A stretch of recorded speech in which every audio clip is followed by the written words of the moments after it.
안녕하세요. 김명철입니다. 자, 여러분들 이번 시간에는 우리 영어 한번 살펴보도록 하겠습니다. 자, 먼저 이제 영어 우리 학습에 앞서서 여러분들이 이제 영어는 내신 성적을 위한 중간고사, 기말고사에서도 중요하지만은 수능에 있어서도 영어 과목이 중요하죠.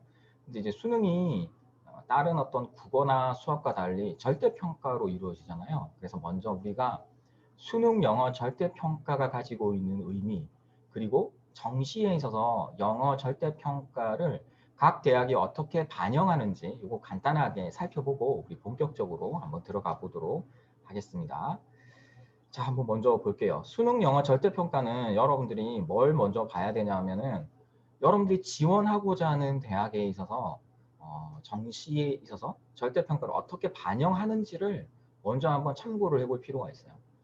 그러니까 모든 대학을 다 살펴볼 필요는 없지만 여러분들이 좀 관심 갖고 있는 대학 기준으로 해서 한번 살펴볼 필요가 있어요. 예를 들어서 건국대학교를 한번 볼까요? 건대는 자연계열 같은 경우에는 영어 1등급을 받게 되면 200점, 2등급도 200점이네요. 그러니까 1등급, 2등급 간에 점수 차이가 없는 거죠. 자, 이렇게 만들어 놓고요. 그 다음에 이제 자연계열 같은 경우는 3등급이 마이너스 4점, 그 다음에 만점 기준으로 해서 4등급이 마이너스 7점이죠. 인문계 같은 경우에는 아무래도 자연계보다는 영어가 중요하다라고 학교가 판단을 한 거예요. 그래서 이제 급간 차이를 다르게 설정을 했죠. 그래서 보게 되면 같은 3등급이라고 하더라도 인문계열은 마이너스 7점인데 자연계는 마이너스 4점이잖아요. 그러니까 계열이나 상황에 따라서 이렇게 다를 수도 있고 경희대처럼 문과, 이과 나누지 않고 똑같이 점수를 어떻게 보게 되면은 감점, 포인트를 줄 수 있는데 극단 차이를 보게 되면 경희대가 훨씬 더 크네요. 경희대는 1등급 받으면 200점이고 2등급이 192점인데 3등급이 178점이잖아요. 그럼 2, 3등급 극단차가 굉장히 크죠. 그래서 경희대 지원하려고 하게 되면 최소 2등급은 들어야 되겠다 이런 생각을 할 수가 있는 거예요. 그래서 이런 식으로 몇 점 만점으로 이렇게 된 거는 뭐냐면 각 대학들이 영어가 1등급부터 9등급까지 있으니까 그 환산 점수를 각 대학이 정하는 거예요. 이렇게 되는 경우도 있고 그 다음에 고대처럼 감점 제도를 활용하기도 합니다. 예를 들어서 고대는 만점 받으면은 뭐 감점이 없는데 2등급 받으면 마이너스 1점, 3등급이 마이너스 3점이죠. 이런 형식으로 취해지고 있는 거예요. 그래서 이렇게 되는 데가 대표적인 게 이제 상위권 대학에서 고려대랑 서울대가 이렇게 취하고 있죠. 고대 같은 경우에는 2등급이 마이너스 1점, 3등급이 마이너스 3점이고 서울대는 만점, 즉 1등급이 0점이고 2등급이 마이너스 0.5점, 3등급이 1점 감점되죠. 그래서 여러분들 뭐 우리 신문기사 같은 데 보게 되면은 영어 3등급 받고 서울대 갔다 뭐 이런 얘기들을 들어본 적이 있을 거예요. 그게 가능한 이유가 뭐냐면은 서울대는 감점 제도를 활용하고 있기 때문에 실제 2, 3등급 받는다고 하더라도 그게 엄청난 데미지가 있는 건 아니죠. 내가 국어랑 수학이랑 탐구 과목을 잘 본다라고 하게 되면 충분히 그럴 수 있어요. 자, 그런데 이제 우리가 비교를 해보게 되면 연대랑 고대를 좀 비교를 많이 하잖아요. 연대 같은 경우에는 1등급이 100점이고 2등급이 95점이고 3등급이 87.5점이죠. 그러니까 연대를 정시로 가는 친구들 중에 3등급이 거의 없어요. 3등급 받고 갈 수는 없어요. 뭐 거의 대부분이 1등급이고 2등급이 조금 있는 거고. 근데 이제 고대 같은 경우에 있어서는 2등급 있는 비율이 조금 돼요. 그러니까 무슨 말이냐면은 내가 영어 성적이 어느 정도 나오는지에 따라서 최종적으로 원서 쓸 때 나한테 유리한지 불리한지를 판단은 할 수가 있어요. 자, 근데 자, 그거는 뭐냐면 우리가 어차피 성적을 다 받고 나서 판단하는 거잖아요. 여러분들이 고3 올라가서 수능 실제로 보고 내가 받은 수능 성적표를 보고 정시에서는 지원을 하는 거니까 우리 입장에 있어서는 어떻게 해야 되냐면은 최소한 1, 2등을 받기 위해서 열심히 노력을 해야 되는 거예요. 왜냐하면 영어가 절대평가이긴 하지만은 이런 식으로 급간을 나누어서 주는 대학들 같은 경우에는 굉장히 입시에 있어서 큰 의미가 있기 때문에 이렇게 판단을 해볼 수가 있고 혹시 이제 내가 영어 성적이 조금 잘 안 나왔을 경우에 있어서는 비중이 적은 대학을 찾을 수는 있겠지만은 우리가 지금 그런 것까지 염두에 두고 전략을 짜는 건 좋지 않다고 생각해요. 그래서 영어가 절대평가다라고 해서 소홀히 하시면 안 됩니다. 그리고 내신 성적에 있어서 영어의 이수 단위가 크죠. 자, 그렇기 때문에 내신 성적에 미치는 영향력이 큽니다. 그래서 영어도 절대평가라고 해서 소홀히 하지 말고 국어랑 수학이랑 탐구처럼 상대평가 과목처럼 열심히 하는 게 좋겠다. 이렇게 볼 수 있을 것 같아요. 그래서 아까 쌤이 금방 얘기한 것처럼 영어를 절대평가 형식에 있어서 점수를 반영하는 게 국어, 수학, 탐구에 100분위 또는 표준점수 비율을 적용하여 합산한 후 총점에서 영어를 가점 또는 감점하는 대학이죠. 대표적으로 이제 서울대랑 고대가 있다고 말씀을 드렸어요. 그래서 총점에서 작게는 0.5점, 2점 정도만 가감하기 때문에 얘네들 같은 경우에 있어서는 한 두 등급이 낮게 나온다라고 해서 아주 뭐 치명적인 문제점이 되는 건 아니다 이렇게 말씀드렸어요. 근데 대부분 대학들의 경우에는 각 대학이 임의로 등급에 따른 100분위 환산 점수를 만들어서 합산해서 결정을 합니다. 이렇게 나누어져 있다 이렇게 말씀을 드릴 수 있고요. 자, 그러면 이제 우리가 또 얘기를 해볼 게 뭐냐면, 아니 뭐 영어가 절대평가니까 뭐 공부를 열심히 안 해도 등급을 잘 받을 수 있지 않을까? 이런 생각을 하는 친구들이 있는데, 물론 상대평가에서 1등급 받는 거랑 절대평가에서 1등급 받는 거랑 비교하게 되면은 상대평가 1등급이 훨씬 더 어려운 거 맞죠? 4%니까. 근데 대부분 지금 이제 모의고사라든지 이런 걸 보게 되면은 1등급을 받을 수 있는 비율이 한 7%에서 한 10% 정도로 나오고 있습니다. 그래서 쉽게 따진다라고 하면은 여러분들이 이제 전국 단위 시험에 있어서 100명 중에서 한 10등 안에 정도 들어야 돼요. 그래서 절대평가라고 해서 난이도를 확 낮추지는 않았고 그 경향은 계속 유지될 거라고 보입니다. 그러니까 비교해서 우리가 생각해 볼 수 있는 게 한국사도 여러분들 절대평가죠. 근데 한국사는 굉장히 쉽게 나오죠. 그러니까 그거랑 다르다는 거예요, 영어는. 영어는 기본적으로 의사소통 능력이라든지 아니면 문법을 이해하고 지문을 독해할 수 있는 역량 이런 것들은 대학 공부에 있어서 필수적이기 때문에 이걸 굉장히 난이도를 낮춰서 누구나 다뭐 1등급을 받을 수 있게끔 그렇게 만들지 않는다라고 하는 걸 잘 이해를 해 나가셔야 됩니다. 수능영어 절대평가 대비법은 선생님이 뒤에 각 영역별로 나누어서 좀 한번 살펴보도록 그렇게 하겠습니다. 자, 영어 영역별 학습 전략에 대해서 먼저 한번 생각을 해보도록 할게요.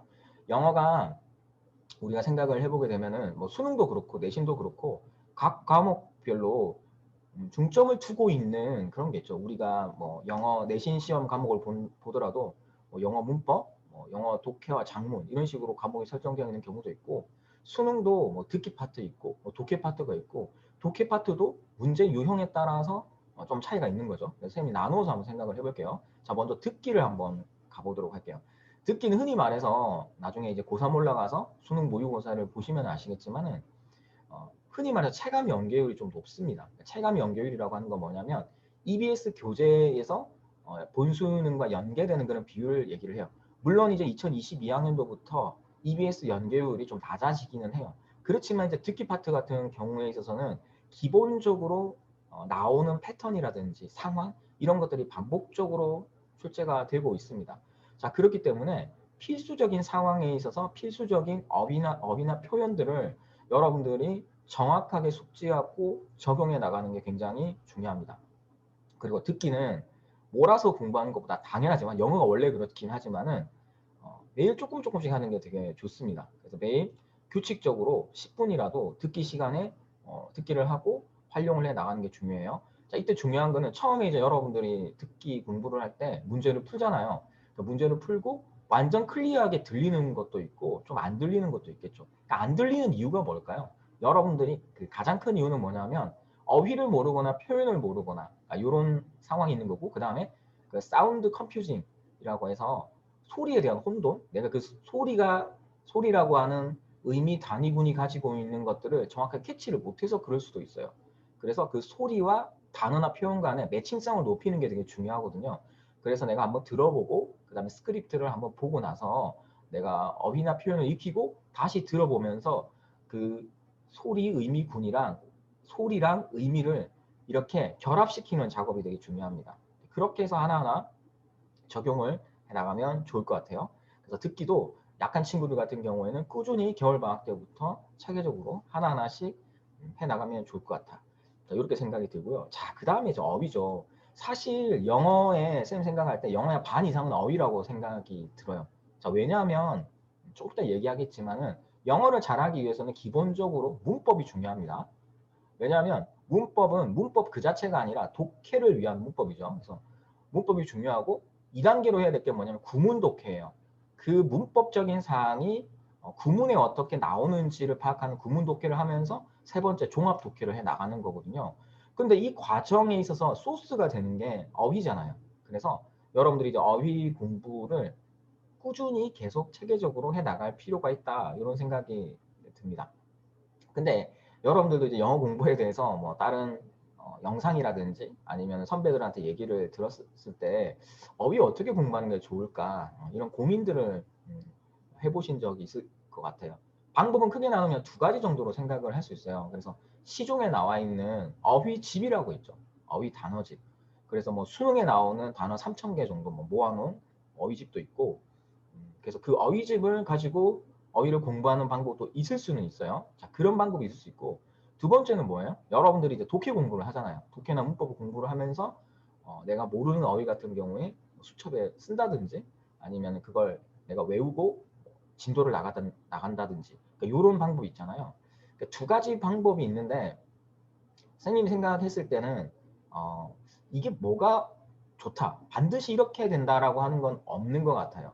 근데 장단점이 있는데 어휘집으로 공부를 하게 되면은 단점은 뭐냐면 정말 지겨워요 이게. 그래서 어휘집을 공부하게 되면은 어휘집에 뭐 예문도 나와 있고 요즘에는 뭐 수능 기출 지문도 나와 있고 그렇긴 하지만은 어휘만 계속 공부하게 되면 영어가 되게 재미가 없거든요.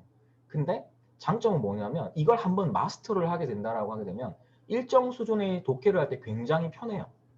그런 어떤 장단점이 있거든요. 나중에 또 다시 얘기하겠지만 하위권 같은 경우에 영어를 가장 어려워하고 영어를 싫어하게 되는 게 어휘 부족이거든요. 그래서 성적이 중하위권 학생 같은 경우에 있어서는 선생님 생각할 때 어휘집에 조금 더 비중을 두고 속도감 있게 어휘를 학습해 나가는 것도 되게 좋은 것 같아요. 한 번쯤은. 근데 이걸 할 수 있는 타이밍이 언제냐면은 사실 쌤 생각할 때는 겨울 방학이 최적기라고 생각이 들어요. 왜냐하면 우리가 계약을 하게 되면 학교 진도가 나가잖아요. 학교 진도 나가면은 영어 수업 시간에 모르는 어휘가 생기잖아요. 그걸 내가 따로 공부를 해야죠. 왜냐하면 그거는 중간고사, 기말고사랑 직접적으로 연관이 되니까. 그러니까 어휘집을 내가 따로 시간 내서 공부하기가 힘들거든요. 그래서 여러분들이 겨울 방학 때 어휘집을 내가 본다라고 하게 되면은 얘네를 내가 하나 정해서 그걸 봐 나가는 게 중요한데 이때 주의할 사항이 있어요. 여기 또 있지만은 속도감 있게 보는 게 되게 중요합니다. 어휘집은. 예를 들어서 어휘 책이 100이라고 한번 해볼게요. 100쪽까지 있는 책이라고 한번 해볼게요. 그러면은 이거를 하루에 한 쪽씩 보는 거예요. 그럼 100일이 걸리겠죠. 이렇게 보는 게 좋을까요? 아니요. 이렇게 보면은 하루에 한 쪽씩 100일 지나면은 앞에 있던 거 다 까먹습니다. 어떻게 해야 되냐면은 하루에 10쪽씩 보는 거예요. 하루에 10쪽씩 보면은 100쪽까지는 책을 10일 만에 끝나겠죠. 그리고 나서 그 다음에 있어서는 20쪽씩 리뷰를 하는 거예요. 2회독이라고 하죠. 2회독은 5일 만에 끝나겠죠. 그 다음에 이제는 뭐 40페이지, 30페이지 보면 3일 만에 끝나잖아요. 그러니까 이런 식으로 내가 모르는 처음에 이제 여러분들 어휘집을 봤을 때 아는 단어, 모르는 단어 체크해 놓고 모르는 단어 위주로 공부를 하는데 반드시 이때도 어휘만 보는 게 아니라 거기 나와 있는 예문들을 함께 보면서 이 어휘가 예문에서 어떻게 활용되는지 이런 것들을 좀 파악해 나가는 게 필요하지 않을까 그런 생각이 듭니다.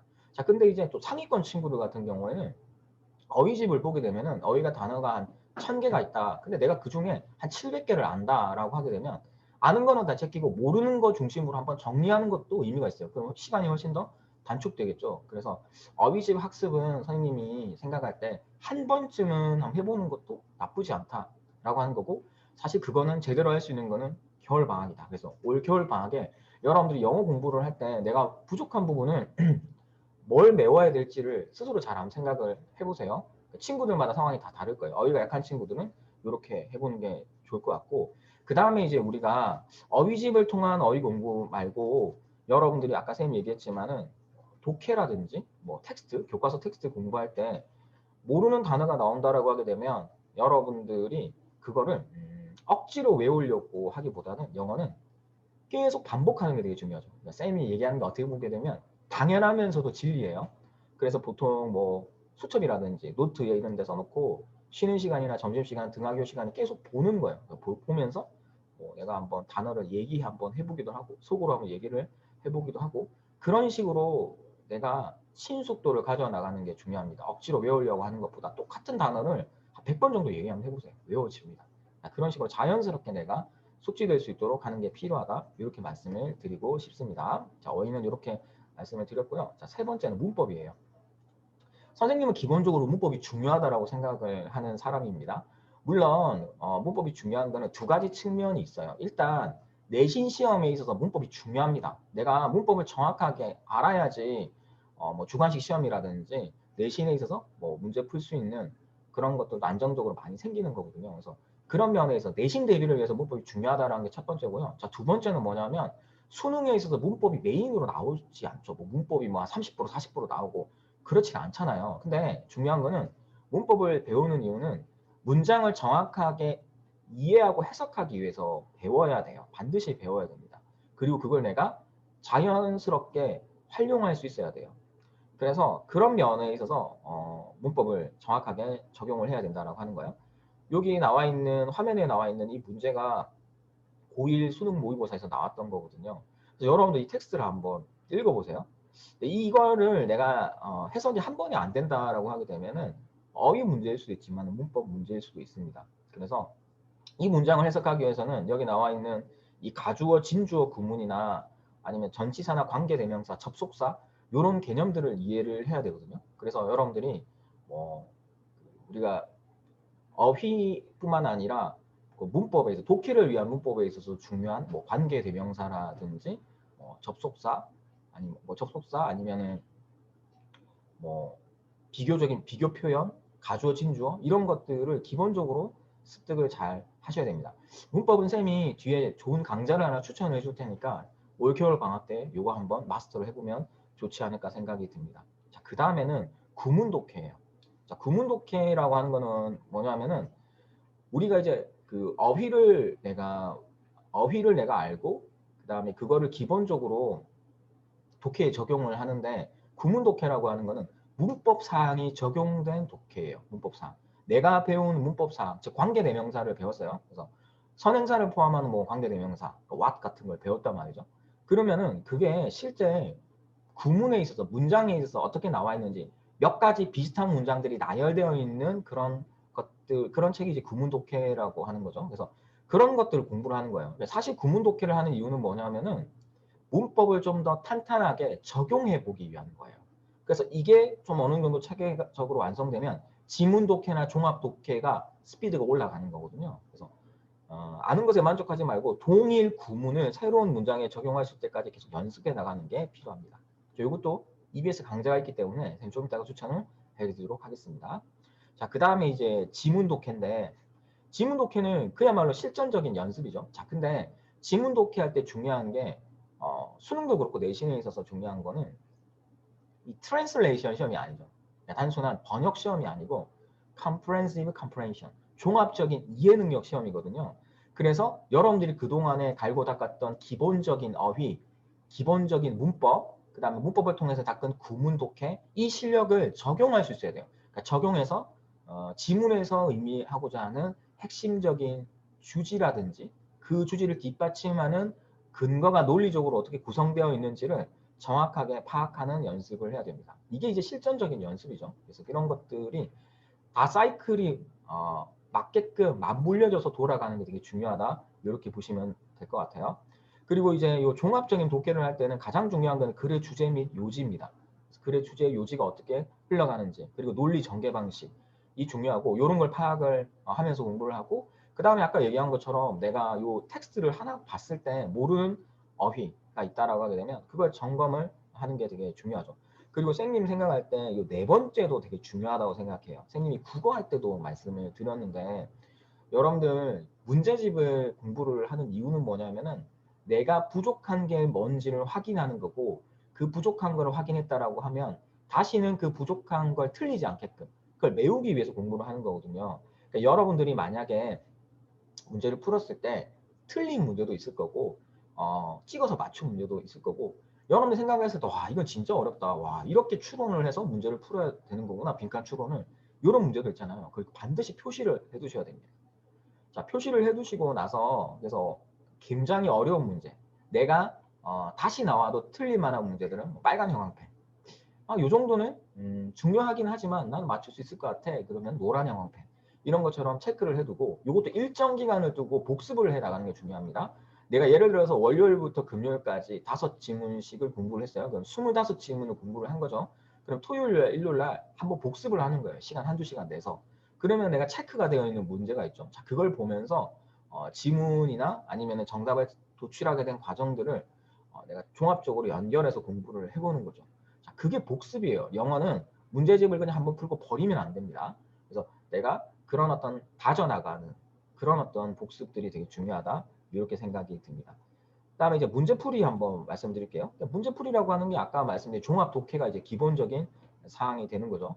여러분들 수능 모의고사, 우리 학력평가 같은 걸 봐서 알겠지만은 영어 시험을 그 처음부터 끝까지 집중해 나가는 게 쉽지가 않아요.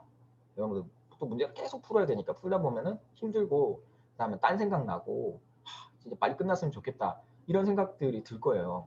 자, 그런 경우에 있어서는 집중력이 흐트러지게 되고 여러분도 알겠지만은 어려운 문제는 다 뒤에 배치되어 있죠. 다 못 풀고 찍고 그런 현상이 생깁니다. 그래서 처음에는 이렇게 한 번에 모의고사 형태로 보는 게 좀 어려울 경우에 있어서는 좀 짧게 끊어서 가는 것도 좋아요. 그래서 처음에는 네 문항에서 한 5문항 정도 하다가 10문항씩 한다든지 조금 느리게 된다라고 하면 뭐 20문항 풀기도 하고 이런 식으로 해 나가는 게 중요하고 이것도 국어와 마찬가지예요. 시간을 재고 푸셔야 됩니다. 실전 연습할 때는 시간을 재면서 여러분들이 어느 정도 속도로 내가 문제를 이해하고 해결할 수 있는지를 체크해 나가는 게 필요하다. 이렇게 말씀을 드리고 싶어요. 자, 그 다음에 이제 선생님이 좀 말씀드릴 거는 뭐냐면은 수준별 학습 전략이에요. 그래서 여러분들이 내신 성적이나 아니면은 뭐 수능 모의고사를 본 적이 있을 테니까 수능 모의고사를 봤을 때 나온 성적을 가지고 한번 말씀을 드려볼게요. 자, 1, 2등급 얘기 한번 해볼게요. 지금 현재 내가 1, 2등급이다라고 하게 되면 영어를 열심히 잘하고 있는 거죠. 잘하고 있는데 뭐가 문제야? 라고 생각을 할 수 있는데 그 안정적인 1등급 더 나아가서 뭐 수능이나 내신에서 만점을 목표로 하고 있는 친구들 같은 경우에 있어서는 뭘 주의를 해야 되냐면 특히 이제 수능인데 영어가 예를 들어서 90점 받는 거나 91점 받는 거나 100점 받는 거나 똑같잖아요. 89점 받는 거랑 뭐 81점 받는 거랑 똑같죠. 왜냐하면 그 범위 내에서는 몇 개 더 틀려도 된단 말이죠. 등급 범위 내에서는. 그러니까 이게 꾸준한 연습을 안 하게 돼요. 그렇게 되게 되면 또 성적이 확 떨어질 수가 있습니다. 그래서 자만하면 안 됩니다. 1등급에 있는 친구들도 내 성적을 안정적으로 유지해 나가기 위한 그런 노력들이 필요하다 이렇게 보시면 될 것 같아요. 그리고 고2 올라가서 수능 모의고사를 뭐 본다든지 공부하는 거랑 고3 때랑 사실 영어에 있어서 어휘나 이런 것들도 고3 올라가면 어려워지겠지만은 사실 이제 영어에서 1등급을 좌우하는 거는 추론 문제거든요. 흔히 말해서 이제 3점 빈칸 추론 문제가 되게 어렵습니다. 그래서 지금부터도 이런 어떤 빈칸 추론 문제? 빈칸 추론 문제가 어려운 건 뭐냐면 텍스트 자체가 추상적이거나 철학적이거나 논리적인 그런 어떤 글들이 많아요. 그래서 이제 그런 것들에 대한 훈련을 꾸준히 해 나가는 게 필요합니다. 그래서 흔히 말해서 고난이도 문제, 아이들이 틀린다라고 하면 왜 틀리는지를 분석을 해 나가면서 이렇게 내가 계속 안정적인 1, 2등급 나가서 만점을 받을 수 있도록 그렇게 방향을 잡아 나가면 좋지 않을까 생각이 들고요. 학습 전략적인 측면에 있어서는 이런 것도 되게 도움이 많이 될 것 같아요. 기본적인 어휘나 문법은 된다라는 가정하에서 내가 텍스트 즉 독해를 했는데 해석은 대략 다 됐거든요. 근데 난 3번 찍었는데 정답이 2번이래요. 그러면은 정답이 3번이 아니고 2번인 이유가 있겠죠. 그래서 오답 소거 과정에 있어서 내가 그 사고를 잘못한 거예요. 뭐 예를 들어서 뭐 독해나 추론이 과정이 잘못된 거죠. 자, 그런 것들을 모아놓아야 됩니다. 내가 뭐가 약한지 어떤 부분에서 사고력 측면에서 실수를 했는지를 모아놓으면서 이런 그 흔히 말해서 고난이도에 대한 적응 훈련을 하는 게 필요하다. 그래서 어려운 유형의 문제를 푸는데 투자함으로써 정답률을 높이는 전략이 필요하다. 이렇게 이제 생각이 들고요. 그 다음에 이제 3, 4등급 친구들 한번 얘기를 해보도록 할게요. 이 친구들 같은 경우에 특징은 영어 시험 성적이 이제 들쭉날쭉한 경우가 있습니다. 흔히 말해서 찍신이 오거나 감이 좋을 때는 점수가 좀 잘 나오고 컨디션이 안 좋거나 영어 읽기 싫을 경우에는 점수가 잘 안 나오는 그런 어떤 친구들이 많은 것 같아요. 자, 이런 친구들 같은 경우에서 중요한 거는 뭐냐면은 저는 구문 독해를 좀 더 집중해서 한번 해보라고 얘기를 하고 싶어요. 이 친구들 등급대에 있어서는 대충 문법이 가지고 있는 의미나 용어는 알아요. 부정사, 동명사, 분사가 뭔지는 알고 가정법이 뭔지는 알고 그런 그 관계대명사 뭔지는 아는데 내가 알고 있는 그 문법에 대한 개념적인 지식들을 구문에 적용하는 게 조금 약합니다. 그래서 구문에 적용하는 게 좀 약하게 되면은 내가 종합적인 독해를 할 때 시간이 조금 많이 걸린다든지 잘못된 해석이나 잘못된 판단을 할 가능성이 높아요. 그래서 이 친구들 같은 경우에는 구문 독해를 통해서 그 문법적인 지식들을 활용하는 연습을 좀 꾸준히 하는 게 좋지 않을까 그런 생각이 들고, 당연히 또 이제 우리 중위권 여기 있는 학생들 중에서는 어휘가 약한 친구들도 있겠죠. 그럼 당연히 이제 어휘를 내가 기본적으로 외우면서 반복해서 외우면서 어휘에 대한 부족함을 채워나가는 게 필요하다, 이렇게 볼 수 있을 것 같고요. 그 다음에 이제 이렇게 중위권에 있는 친구들 같은 경우에 있어서는 해석에 있어서 부정확한 부분들이 있어요. 자, 그거는 두 가지죠. 어휘 아니면 문법이죠. 어휘나 문법적인 측면에 있어서 내가 부정확한 해석을 하거나 해석이 잘 안 되는 부분이 왜 안 되는지를 파악하고 그걸 해결해 나가기 위해서 노력하는 게 필요하다, 이렇게 볼 수 있을 것 같아요. 자, 그 다음에 이제 좀 하위권에 있는 친구들, 5등급에서 한 9등급 사이에 있는 친구들 한번 얘기를 한번 해볼게요. 이 친구들 같은 경우에는 영어 성적이 잘 안 나오는 이유가 굉장히 다양합니다. 굉장히 다양해요. 그래서 뭐 가장 첫 번째로 들 수 있는 거는 문법적인 측면에 있어서 문법 싫어해요. 그러니까 흔히 말해서 ing가 나오면은 그게 분사인지 동명사인지, 분사와 동명사의 차이가 뭔지 이것 잘 모르고, 관계대명사가 what과 that의 차이는 뭔지, 이렇게 기본적인 문법 실력이 잘 안 갖춰져 있는 경우가 있습니다. 제가 선생님이 계속 얘기하지만 문법은 문법 그 자체로 중요한 게 아니라 우리가 텍스트를 정확하게 이해하고 빠른 판단을 하기 위해서 필요한 도구거든요. 근데 도구가 잘 안 갖춰져 있는 거예요. 도구를 가지고 내가 그걸 단련을 해 나가는 필요가 있다. 이게 가장 클 것 같고요. 무엇보다도 어휘죠, 어휘. 실제 이제 5등급 이하 수험생들의 경우에는 어휘력이 이제 약한 경우가 굉장히 많습니다. 그래서 외우는 거 싫어하죠. 근데 영어는 어휘가 뒷받침이 안 되면 아무리 뭐 문법 실력이 좋고 구문에 대해서 응용한다고 하더라도 절대 성적이 오르지가 않습니다. 그래서 5등급 이하에 있는 수험생 같은 경우에는 외우는 걸 싫어하거든요. 그래서 억지로 외우려고 하지 마세요. 처음부터. 계속 그냥 반복해서 보고 써보고 말해보세요. 그렇게 해서 자연스럽게 내가 반복을 통해서 익힐 수 있도록 하면 돼요. 너무 막 스트레스 받으면서 모든 걸 외우겠다. 그렇게 하면 영어가 또 재미없어져. 그럼 영어 책 던져버려. 그렇게 하지 말고 자연스럽게 많이 반복하겠다라는 생각을 해보고 해나가면 좋을 것 같아요.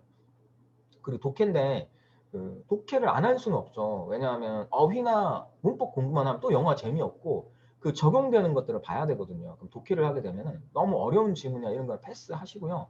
그 다음에 중요한 거는 독해를 할 때 주지문은 뭔지, 이 글에서 전체적인 주제가 뭔지 이런 것들을 파악해 나가면서 일단 흥미와 재미를 붙이는 게 되게 중요합니다. 이렇게 이제 방향을 설정을 해보면 좋지 않을까 생각이 들어요. 자, 이래서 선생님이 각 이제 성적대별로 어떻게 준비해야 될지에 대한 방향을 좀 말씀을 드렸고, 그러니까 이번 겨울 방학 때 여러분들이 약한 게 다 있겠죠. 어휘, 문법, 구문, 독해 있을 테니까 선생님이 EBS 강의 중에서 괜찮은 강의를 몇 개 한번 추천을 해드리도록 하겠습니다. 자, 문법과 관련해서 선생님 추천하고 싶은 강의는 로즈리 선생님의 그래머홀릭 영문법 특강이에요. 이 강좌가 굉장히 오래된 강좌임에도 불구하고 EBS에서 가장 많은 수강생, 많은 선배들이 들었던 강좌입니다. 이 강좌 같은 경우에는 각 그 문장 형식에 대한 이해에서부터 여기 보면 알겠지만은 자동사, 타동사를 시작을 해서 시제, 가정법, 분사, 그다음에 이제 관계대명사, 부정사, 형용사 이런 식으로 도치, 구문 여기까지 수능 독해를 위해서 필요한 필수적인 그런 문법들을 배울 수가 있습니다. 그래서 여기 나와 있는 내용들을 잘 습득한다라고 하게 되면 수능뿐만 아니라 내신에 있어서 기본적인 문법 실력을 갖출 수 있다, 이렇게 볼 수가 있어요. 이렇게 보고 그 다음에 이 강좌를 아마 선생님뿐만 아니라 다른 선배나 이렇게 추천을 해서 한번 들어본 친구도 있을 거예요. 근데 이제 문법이라고 하는 건 한번 장악이 되느냐 안 되느냐가 중요하거든요. 내가 아직까지도 조금 약하다라고 하게 되면 강좌를 다시 한번 들어보면서 이걸 확실히 자기 거로 만드는 게 되게 중요해요. 문법은 한번 장악하고 내 걸로 만들면 그게 흔들리지 않거든요. 예를 들면 선생님도 이제 고등학교 때 쌤 때도 이제 문법을 해야 돼서 특정 책을 보면서 공부를 했었어요. 아직까지도 기억나. 쌤이 이제 영어를 공부를 대학 졸업하고 나서 영어를 쓸 일이 별로 없겠죠. 근데 한번 잡혀 있는 문법은 흔들리지 않거든요. 문법이 되고 어휘만 되면은 내가 영어 텍스트를 이해하거나 분석하는 데 어려움이 없습니다. 자, 그렇기 때문에 여러분들이 문법 이번에 좀 약한 친구들은 한번 이걸로 한번 정리해보자. 이렇게 좀 말씀을 드릴 수가 있을 것 같고요. 그 다음에 EBS에 보니까 단기 특강 시리즈가 있더라고요. 그래서 고2 유형 미리 보기 강좌가 있던데 요거는 강좌가 되게 짧아요. 짧아서 여러분들이 독해에 있어서 가장 중요한 게 여기 나와 있는 것처럼 커리에 나와 있는 것처럼 목적이나 주장이나 주제 파악하거나 제목 요지 파악하는 그런 것들이거든요. 그래서 이제 뭐 수능이라든지 내신에 있어서 영어에 있어서 기본적으로 독해할 때 중요한 그런 유형들 있죠. 꼭 해야 되는 것들. 그런 것들을 짧은 시간에 한번 볼 수 있는 게 중요합니다. 강좌가 길면은 이게 여러분들 중간에 중도 포기하게 되는데 강의는 제일 중요한 건 완강이에요. 완강을 해 나가는 그런 것들을 체계화하면서 여러분들이 이제 실력을 닦아 나가는 게 중요한데 그런 면에서 단기 특강 시리즈도 좋은 것 같습니다. 이것도 한번 참고를 해보시면 좋을 것 같고 세 번째 는 올림푸스 시리즈가 있죠. 구문 300. 아까 쌤이 구문 되게 중요하다고 말씀을 드렸잖아요. 그래서 아까 말씀드린 것처럼 기본적인 문법을 내가 어느 정도 된 친구들 같은 경우에는 구문 연습 300 요걸 통해 가지고 실제적으로 문장에 있어서 문법이 어떻게 표현되는지 그걸 내가 어떻게 파악할 수 있는지 이런 걸 배워보는 것도 되게 좋을 것 같습니다. 그리고 올림푸스 시리즈는 영어 독해 기본 1이 있던데 자 요거는 기본적으로 내가 뭐 구문이나 아니면 문법이나 이런 거 어느 정도 된다라고 하게 되면은 영어 독해 기본 1, 2가 있더라고요. 1, 2가 있으니까 요거를 내가 기본적으로 풀어보면서 정리해 나가는 것도 이번 겨울방학 때 해보면 좋을 것 같아요. 여기 있는 걸 다 할 수는 없어요. 그래서 여러분들이 다 계획이 어느 정도는 있을 거예요. 내가 학원을 다니면서 영어 공부를 하겠다. 아니면 쌤이 추천해준 EBS 강의 말고 사설 인강을 들으면서 하겠다. 다 좋습니다. 다만 쌤이 말하고 싶은 거는 영어 공부할 수 있는 시스템을 만드는 게 필요하다라고 하는 겁니다. 그냥 계획 없이 넋놓고 있으면 시간은 그냥 막 가거든요. 그래서 이제 최종적으로 선생님이 겨울방학 때 영어 공부에 대한 조언을 하고 한번 마무리를 한번 해보도록 할게요. 독학을 하든 학원을 가든 과외를 하든 인강을 듣든 상관없는데 학습한 내용에 대한 피드백할 수 있는 시스템을 갖추는 게 중요하다. 저는 그렇게 생각이 듭니다. 혼자 공부하는 것도 좋지만은 뭐 EBS든 강의든 병행하는 게 좋은 게 뭐냐면은 여러분들이 이제 강의를 듣는다고 하면 강의를 학생의 수준이나 실력에 따라 좀 차이가 있겠지만 모든 강좌를 들을 필요는 없어요. 근데 내가 예를 들어서 독해 강좌를 듣는다고 해보죠. 책으로 공부를 하다가 문제를 풀었어요. 1번부터 10번까지.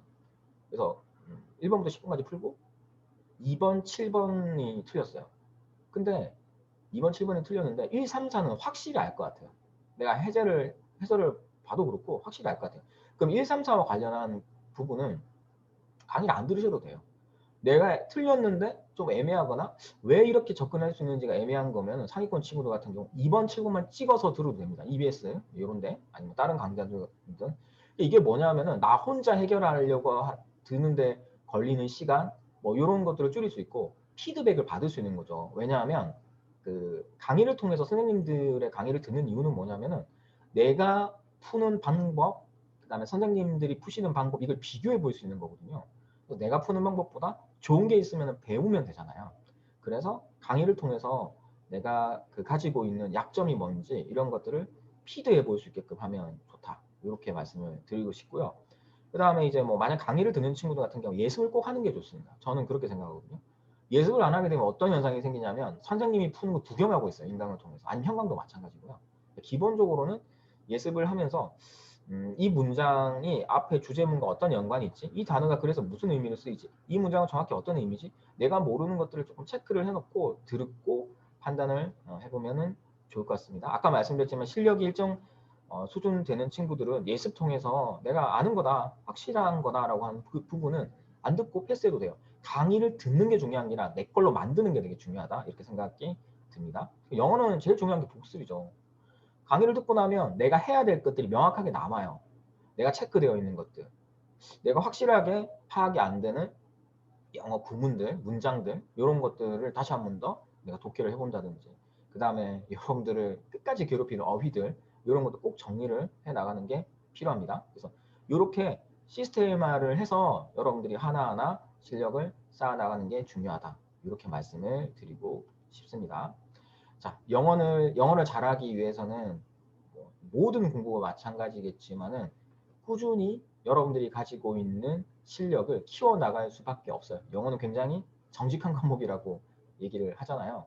자, 그래서 대신에 이제 아까 쌤이 말한 대로 자기가 약한 부분을 잘 찾아서 문법, 어휘, 구문, 그다음에 독해 각각에 있어서 내가 약한 부분을 찾아서 강좌를 통해서 좀 보충을 하면서 여러분들 기초 체력을 튼튼히 쌓아 놓는다라고 하게 되면은 우리 2학년 1학기, 2학기뿐만 아니라 우리 3학년 올라가서 수능 공부할 때도 굉장히 도움이 많이 되지 않을까 그런 생각이 듭니다.